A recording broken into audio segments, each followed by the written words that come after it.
बेटियों को पिता की संपत्ति में अधिकार न देने के लिए कुछ तर्क दिए जाते हैं, जैसे कि बेटी को विवाह के वक्त दहेज दे दिया जाता है, इसलिए संपत्ति में हिस्सा नहीं देते। नंबर 2, माता पिता की देखभाल तो बेटा ही करता है, इसलिए बेटे को मिलना चाहिए संपत्ति, बेटी को नहीं। नंबर 3, बेटियों को उनके पति और ससुराल की संपत्ति में हिस्सा मिलता है तो मायके में भी क्यों चाहिए? आइए देखते हैं किस तरह से ये तीनों ही तर्क पूरी तरह से लचर हैं। नंबर 1, विवाह के समय दहेज बेटी को नहीं बल्कि दामाद और ससुराल के लोगों को दिया जाता है। जो भी नगद सामान आदि देते हैं वो बेटी के पास नहीं जाता वरन दामाद और ससुर के पास जाता है, इसलिए दहेज देकर बेटी को उसका हिस्सा दे दिया, ये कहना गलत है। आपने बेटी के लिए नहीं बल्कि ससुर और दामाद के लिए संपत्ति बनाई है। ससुर से दामाद की तरफ संपत्ति का स्थानांतरण हुआ है, जबकि बेटी के हाथ खाली ही हैं। और दहेज प्रथा भी औरतों ने नहीं बनाई है, जिसकी वजह से लाखों बच्चियों को गर्भ में या पैदा होने के बाद मार दिया जाता है। नंबर 2, माता पिता की देखभाल बेटा बहू ही करते हैं, क्योंकि बेटियों की विदाई होकर वे दूसरे घर चली जाती हैं। ये प्रथा समाज द्वारा बनाई गई है। बेटियों ने नहीं कहा कि हमें दूसरे घर भेजो। औरतें अपने जन्मदायी घर को छोड़कर दूसरे घर जाएं, ये प्रथा औरतों ने तो जरूर ही नहीं बनाई है। तो इस प्रथा या रिवाज की वजह से दोहरा नुकसान लड़कियां ही झेलती हैं।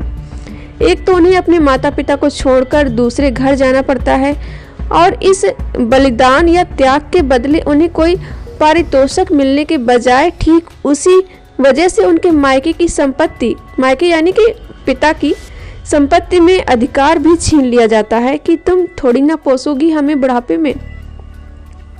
नंबर 3, बहू को पति और ससुराल की संपत्ति में कोई हिस्सा नहीं मिलता है, ये सच है।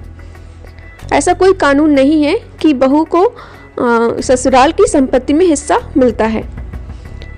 कौन सी बहू के नाम उसके ससुर कोई संपत्ति कर जाते हैं, पता करिए आप। कोई भी ससुर अपनी बहू के नाम कोई संपत्ति नहीं करता है, संपत्ति सिर्फ अपने बेटे के नाम ही करते हैं।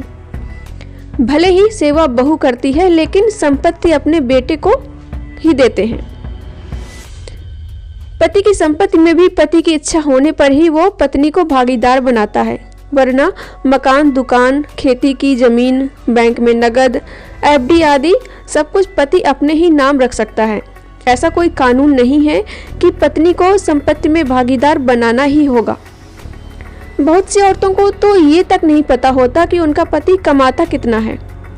विवाह के 25 से 30 वर्षों के बाद भी पत्नियों के हाथ खाली ही रहते हैं, उनका अकाउंट खाली ही रहता है। इसलिए न्याय यही होगा कि बेटियों को संविधान में बने कानून के अनुसार उन्हें पिता की संपत्ति में बेटों के बराबर हिस्सा देना चाहिए। पिता बेटी की शादी में दहेज देना बंद करें और फिजूल खर्ची वाली पारंपरिक विवाह पद्धति से शादी न कर कोर्ट मैरिज करने की शुरुआत करें।